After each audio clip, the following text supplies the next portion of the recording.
झोया मरीनच्या भव्य जहाज बांधणी प्रकल्पाचा भूमिपूजन सोहळा तळवणे इथं शनिवारी 15 ऑगस्ट रोजी दुपारी 3 वाजता. सिंधुदुर्गच्या औद्योगिक विकासाला नवी दिशा देणाऱ्या झोया मरीन सर्व्हिसेस प्रायव्हेट लिमिटेडच्या महत्त्वाकांक्षी जहाज बांधणी प्रकल्पाची मुहूर्तमेढ. प्रमुख उपस्थिती आणि अध्यक्षस्थान माननीय नामदार नितेश राणे, पालकमंत्री, सिंधुदुर्ग जिल्हा, महाराष्ट्र राज्य मत्स्य व्यवसाय आणि बंदरे विकास मंत्री. विशेष उपस्थिती माननीय नारायण राणे, माजी केंद्रीय मंत्री तथा खासदार, रत्नागिरी सिंधुदुर्ग लोकसभा मतदारसंघ.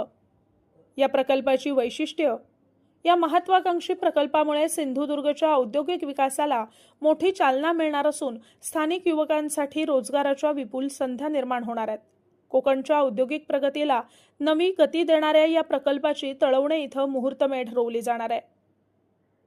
प्रमुख मान्यवरांची उपस्थिती श्री प्रमोद कामत, आमदार दीपक केसरकर, आमदार निलेश राणे, श्री मनीष दळवी, जिल्हाधिकारी श्रीमती तृप्ती धोडमिसे, श्री रवींद्र खेबुडकर, पोलीस अधीक्षक डॉक्टर मोहन दहिकर, श्रीमती सुस्मिता जाधव, श्री गौरव मोळीक, सरपंच गोविंद केरकर.